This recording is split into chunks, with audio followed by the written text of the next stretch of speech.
সুজাতা থেকে অন্তরায় করে দেয়। আমি ইনফ্যাক্ট প্রথম অন্তরা, ভারতবর্ষের প্রথম অন্তরার নামটা বাবাই কয়েন করেছিল। এখন তো অনেক অন্তরায় ছড়িয়ে গেছে। আর সত্যি আজকে এত ভালো লাগছে।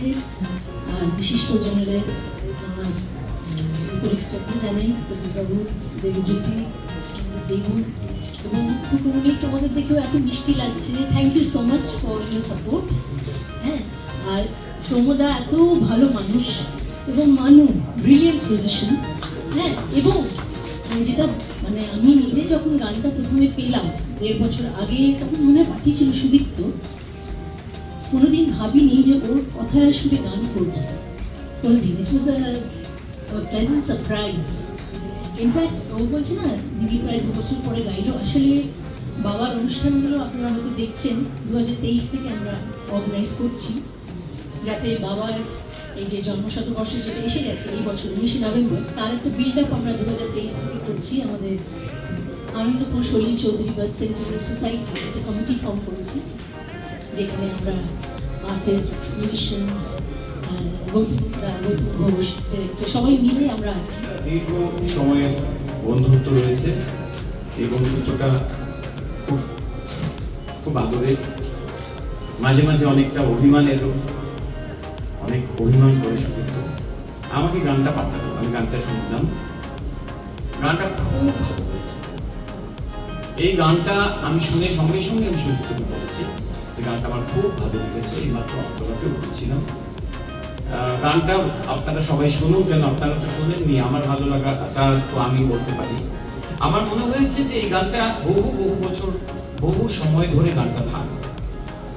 কোন অ্যাওয়ার্ড পেলো বা না পেলো তার উপর একটা গান দাঁড়িয়ে থাকে না, একজন শিল্পীও দাঁড়িয়ে থাকে। হ্যাঁ, পেলে ভালো লাগে, এটা তো নিশ্চয়ই। তবে শেষ পর্যন্ত দাঁড়িয়ে আমি তো দেখতে পাই যে মিউজিক সেটা থেকে যায়, গান থেকে যায়, ভালো সাহিত্য থেকে যায়, ভালো চলচ্চিত্র। আর এই বছরে 19 নভেম্বর আপনাদের সবাইকে কিন্তু আসতে হবে কালা মন্দিরে। এবং সত্যি এই বছরেও যে সুদীপ্ত চন্দ্রের এই গানটা আমি গাইতে মানে সময় পেলাম গাইবার, এটাই সত্যি কোইনসাইড মানে করে গেছে বাবার জন্মশতবর্ষের সাথে। আর এই গানটা খুব মিষ্টি একটা গান, আমার গাইতে খুব ভালো লেগেছে। এবং আমি যেটা বলছিলাম, আমি খুব সারপ্রাইজ ছিলাম যে সুদীপ্ত গান করে, গান কম্পোজ করে, গান লিখে আবার সুরও করেছে।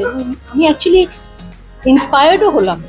সুদীপ্ত এত সুন্দর কাজ করছে, এবার আমাকেও গান সুর করতে হবে। আরো কয়েকটা ওর গান শুনে আমি নিজেও কয়েকটা সুরে বানিয়ে নিয়েছি, আপনারা পাবেন কিছু নতুন সুরও। আর সত্যি যেটা গানের সাথে যে ট্র্যাকটা যেটা সৌম্যদা বানিয়েছে, সৌম্য দাস, ওরও রক্তে তো আছে, সুদিন কাকার মিউজিক ওনার রক্তে তো আছে। তো বিউটিফুল ট্র্যাক, আমি গাইতে খুব এনজয় করেছি। আর আপনারা শুনলে বুঝতে পারবেন গানটার মধ্যে একটা ট্রাভেল তো আছেই, তার সাথে একটা খোলা ব্যাপার আছে, মানে মনটা একটু ভেসে যায় এই গানটার সাথে। তো এইভাবেই চেষ্টা করেছি। আর অনেকদিন পরে গাইলাম। কয়েক বছর আগে বাণী কণ্ঠদার সুরেও সুন্দর দুটো গান করেছিলাম। বাট আমার এখন যেটা আপনারা বলছেন যে অনেকদিন পরে, আসলে আমার ফোকাসটা একটু চেঞ্জ করেছি। আমি তো ছোট্ট থেকে আপনাদের সামনে গাই, লাস্ট 3-4 বছর একটু ফোকাসটা শিফট করে আমি এখন টিচিংয়ে বেশি যাচ্ছি, বাবার গানগুলোকে শেখাচ্ছি। কারণ আমার মনে হয় আমি বাবা মার কাছ থেকে, আমার মা বিখ্যাত আর্টিস্ট আপনারা সবাই জানেন, শ্রদ্ধা সবিতা চৌধুরী, মার কাছেও যে গান করার টেকনিকগুলো শিখেছি, ওইগুলো আমি চাইছি এখন পরের প্রজন্মের কাছে পৌঁছে দিতে, তাদের শিখিয়ে যেতে। তাই জন্য আমি এখন জেলায় জেলায় যাচ্ছি, বাবার গান শেখাচ্ছি। আমি যেরকম বর্ধমানে গেলাম, তারপর চন্দননগরে গেলাম, আমি আগরতলা গিয়েও বাবার গান শিখিয়ে এসেছি। তো আমি নিজের ফোকাসটা একটু চেঞ্জ করেছি পারফরমেন্স ছাড়া, অ্যাজ এ টিচার এবং অ্যাজ বাবার কাজগুলোকে প্রিজার্ভ করার জন্য। এবার আপনারা রচনা সংগ্রহ পার্ট 2ও পাবেন। আপনারা হয়তো জানেন রচনা সংগ্রহ পার্ট 1 বেরিয়েছিল 2013 সালে, যেখানে বাবার 500টা গানের একটা সংকলন ছিল। এখন যেটা বেরোচ্ছে সেটা বাবার ছোট গল্প, নাটক, অনেক ডায়েরির পাতা, ইম্পর্টেন্ট কিছু পাতা এবং অনেক আর্টিকেলস, এই মিলিয়ে এবার রচনা সংগ্রহ পার্ট 2টাও আমরা চেষ্টা করছি 19 নভেম্বরে রিলিজ করার জন্য। আর বাবার গানের স্বরলিপিও এবার আপনারা ভলিউম আফটার ভলিউম পাবেন। এই কাজগুলো বাবার মেয়ে হিসেবে আমার মনে হয় আমার দায়িত্ব, এবং আমি একা নয়, আমার সাথে মিউজিশিয়ান, আর্টিস্ট সবাই আছে। আমরা সবাই মিলে একটা কমিটি ফর্ম করেছি, Anandpur Salil Chowdhury birth sentiment society. এই মাধ্যমে আমরা কাজগুলো এগিয়ে নিয়ে যাচ্ছি। তো আশা করছি আপনারাও সলিল সঙ্গীতে ভেসে যাবেন এবং সুদীপ্তর এই গানটাও আপনাদের খুব ভালো লাগবে। যদি বলেন। প্রথমে সুদীপ্ত যখন দিয়েছিল আমাকে গানটা, বলেছে আমি একটা গান লিখেছি, এটা অন্তরা গাইবে, গান লিখেছি, সুর দিয়েছি, তুমি একটু অ্যারেঞ্জমেন্টটা করে দেবে। এটা 1.5 বছর আগেকার ঘটনা, অনেক দিন আগেকার ঘটনা। এবং তখন বলছি হ্যাঁ অফকোর্স করবো। কিন্তু সেটা আমারও দেরি হয়েছে, অন্তরেরও দেরি হয়েছে বিভিন্ন কারণে। করতে করতে সেটা আলটিমেটলি এতদিন বাদে হলো। এবং এটা যখন এলো আমার কাছে, তখন আমার নিজের বাড়িতে বসেই গিটার পার্টসগুলোকে ইয়ে করে একটা বেসিক অ্যারেঞ্জমেন্ট করে, তারপর আমি আর মানু একসাথে বসে আমরা দুজনে ওই একটা ট্রাভেল সং, সেটা ওই বসানোভা একটা বিট, ল্যাটিন আমেরিকান বিট, সেই হিসেবে করে আমরা ব্যাপারটাকে প্রডিউস করলাম আর কি। এবং এক্সপিরিয়েন্সটা খুব ভালো, খুবই সুন্দর এক্সপিরিয়েন্স। এবং I think it has come out quite nice, সুন্দর। আপনারা অবশ্য বলবেন, আপনারা শুনেছেন, আপনারা বলতে পারবেন বেশি। এবং এটা খুব সিম্পল একটা গান, এবং সেই সিম্পলিসিটিটা আমরা ধরে রাখার চেষ্টা করেছি। Hopefully people will like it. তো সেটাই হচ্ছে এই যে ইভেন্টটা আজকে হচ্ছে, এই যে একটা মিউজিক রিলিজ করলো, তো এটা সুদীপ্তদা আমাদের প্রপোজালটা দিয়েছিল। তখন আমরা অতটা মানে ভাবিনি, তার আগেই আমরা হ্যাঁ বলে দিয়েছি। তার কারণ হচ্ছে একটাই যে মানে এই যে গানটা নতুন একটা মিউজিক ভিডিও লঞ্চ হলো, তার একটা পারপাস যে এই যে ট্রাভেল মুড, ট্রাভেল সং হিসেবে যাতে এটা চলে, মানুষের যেমন বেঁচে থাকার জন্য মানে খুব প্রয়োজন ঘুরতে যাওয়া, ঠিক তেমনই কিন্তু প্রয়োজন যে গান। এবং মানে এটাকে এক কথায় কি বলা যায়, যে শিল্প সংস্কৃতির সাথে আধুনিকতার ছোঁয়া।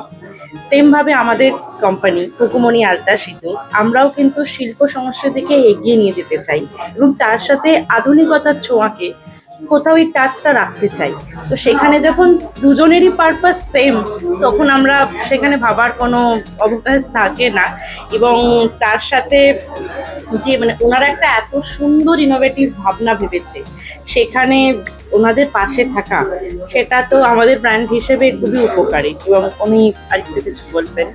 মিউজিক আমাদের ডেলি লাইফের জন্য খুবই জরুরি। আমাদের যে এই বিজি স্ট্রেসফুল লাইফ, সেটাকে প্রতিদিনে তার জন্য মিউজিক একটা খুবই ইম্পর্টেন্ট। তো আমরা প্রত্যেকেরই যে যার নিজের এই যে রেগুলার যে লং ড্রাইভে যাই বা যে জার্নি করি, তার মধ্যে প্রত্যেকেরই একটা নিজস্ব মিউজিক ট্র্যাক থাকে। তার মধ্যে যদি এরকম একটা ভালো মানে ট্রাভেল সংস আমাদের যদি এই যে উপহার দিতে, তার উপর মানে অন্তরা চৌধুরী ম্যামের গান সেই ছোটো থেকে শুনে আসছি আমরা, তো ওনার এত ভালো কাজ, তো সেখানে তো রুকুমনি এগিয়ে আসবেই। আর মানে ওনার মিউজিক নিয়ে তো মানে আমরা চাই যে আরও উনি আমাদেরকে এরকম আরও ভালো ভালো মিউজিক উপহার দিন। আর পুজোর সময় এই লঞ্চটা আশা করি মানে অনেক মানুষের কাছে এই মিউজিক ভিডিওটা সাড়া ফেলবে। তো এই জন্যই আমাদের অ্যাসোসিয়েশন। মানে একই ফ্রেমে মিস্টার সৌম্য দাশগুপ্ত এবং অন্তরা চৌধুরী, তো এনাদের মতন গুণী মানুষদের আমরা একই ফ্রেমে পাচ্ছি এবং সাথে একটা নতুন ইনোভেটিভ আইডিয়া। সেই ক্ষেত্রে আমরা থাকবো, কারণ এখনকার দিনে যা ব্যস্ত জীবন হয়ে গেছে, তাতে মানুষের জীবনে কাজের সময়সীমাটাই বড্ড বেশি। সেইখানে যে একটা রিল্যাক্সেশনের জন্যও কিছু ভাবা হচ্ছে এবং সেই মুডটা যাতে প্রত্যেকের ভালো থাকে, সেখানে কিছু ভাবা হচ্ছে। তো সেই ক্ষেত্রে অবশ্যই কুকুমনি আলতা সিঁদুর এত বড় একটা এত ভালো ইনোভেটিভ আইডিয়ার পাশে থাকবে, এটাই স্বাভাবিক। এবং এই মিউজিক ভিডিও খুব সাকসেসফুলি মানে কি বলবো, মানুষের কাছে অ্যাপ্রিশিয়েটেড হোক, এটাই আমরা প্রে করবো। উপহার পাই একদম গুড লাক।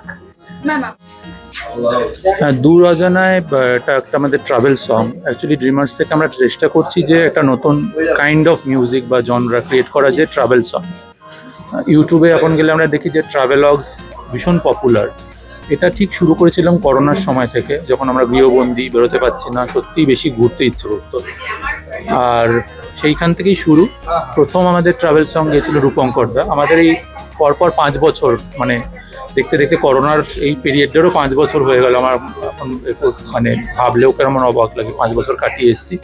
সেই সময় থেকে শুরু আমাদের এই 5 বছরের জার্নির মধ্যে রূপঙ্করদা 3খানা ট্রাভেল সং গেয়েছে। অন্তরাদির কাছে এটা রিকোয়েস্ট ছিল যে এই একটা ট্রাভেল সং গাওয়া, তো সেইটা একটা ভালো যে অন্তরাদিও গাইলেন এরম একটা, এবং একটা ইজি ফ্লো একটা গানের মধ্যে রয়েছে। আর খুব লাকি যে সৌম্য দাশগুপ্ত একটা অ্যারেঞ্জ করে খুব সুন্দর অ্যারেঞ্জমেন্ট করেছেন। এবং আগামী দিনেও ইচ্ছা আছে যে এই ট্রাভেল সংসের এই যে সিরিজটাকে এটা কন্টিনিউ করা, এগুলো দেখলে বেসিক্যালি এখানে আমরা কারা ভিডিওতে আছি ইজ নট ইম্পর্টেন্ট, লোকে মূলত দেখবে জায়গাগুলোর জন্য, এক একটা জায়গাকে এক্সপ্লোর করা থ্রু মিউজিক। এটা যোগীঘাটে শ্যুট হয়েছিল এবং খুব সুন্দর, যারা দেননি আমি বলবো দার্জিলিং এবং বাংলা বেঙ্গলে যে কত জায়গা আছে, আমরা অনেক সময় বিদেশ যাই হাতের কাছে এত ভালো ভালো ডেস্টিনেশন। আমার মনে হয় এই মিউজিক ভিডিওগুলোর থ্রুতেও ডেস্টিনেশনসগুলো এক্সপ্লোর করাটাও আমাদের একটা উদ্দেশ্য, যে বেঙ্গলে কত ডেস্টিনেশনস আছে। আগামী যে গানটা আসবে মানে এরকম পরিচিত কোনো শিল্পীর গাওয়া, সেটা রাঘব চট্টোপাধ্যায়, সেটা ফুললি উইন্টারে মানে ক্রিসমাসে শ্যুট হওয়া দার্জিলিংয়ে। দার্জিলিং মানে ডিউরিং ক্রিসমাস টাইমে যে শ্যুট, সেটার একটা অন্যরকম কালার, অন্যরকম সাজানো, সেইটা ডিসেম্বরের জন্য রেডি থাকতে বলো সবাইকে। এটা রাঘবদা গিয়েছে। পরবর্তী সময়ে আর একটা না গান, আবার একটা বরফের গান, সেটা মনোময়দা গাইছে। আর একখানা গান সেটা অমিত কুমার গাইবেন। তো আমাদের আর একটা গান হচ্ছে সেটা লোপাদি গাইছে। সো এরকমভাবে অনেকগুলো সিরিজ আমরা প্ল্যান করে রেখেছি, যেগুলো মূলত কোনো না কোনো ডেস্টিনেশনে নিয়ে যাবে আপনাদেরকে গানে গানে সুরে সুরে।